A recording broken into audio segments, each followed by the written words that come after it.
Daniel Defoe, Robinson Crusoe, Part 158.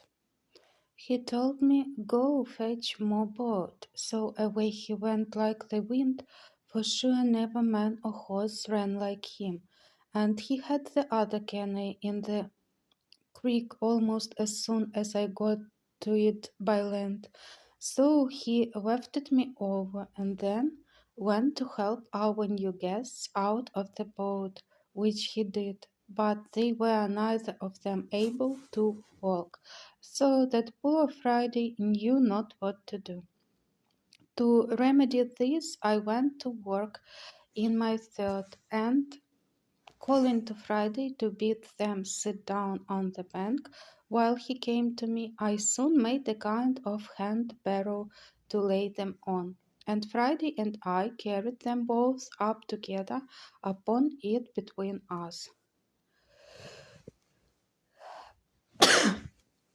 But when we got them to the outside of our wall or fortification, we were at a worse loss than before.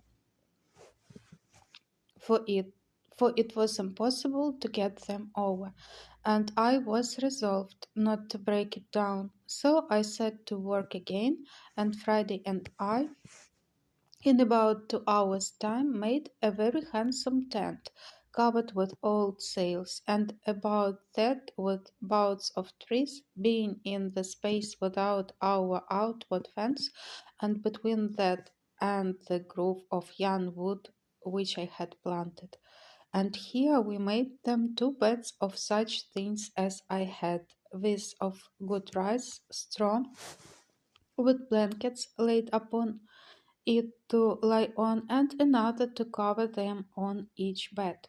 My island was now peopled, and I thought myself very rich in subjects. And it was a merry reflection which I frequently made, how like a king I looked. First of all, the whole country was my own property, so that I had an undoubted right of dominion. Secondly, my people were perfectly subjected. I was absolutely lord and lawgiver. They all owed their lives to me, and were ready to lay down their lives if there had been occasion for it. For me, it was remarkable too. I had but 3 subjects, and they were of 3 different religions. My man Friday was a Protestant, his father was a pagan and a cannibal, and the Spaniard was a papist. However, I allowed liberty of conscience throughout my dominions. But this is by the way. As soon as I had secured my 2 weak rescued prisoners and given them shelter and a place to rest them upon, I began to think of making some provision for them. And the first thing I did, I ordered Friday to take a yearling goat betwixt a kid and a goat out of my particular flock, to be killed when I cut off the hinder quarter and chopping it into small pieces. I set Friday to work to boiling and stewing, and made them a very good dish, I assure you, of flesh and broth. And as I cooked it without doors, for I made no fire within my inner wall, so I carried it all into the new tent, and having set a table there for them, I sat down and ate my own dinner also with them, and as well as I could, cheered them and encouraged them.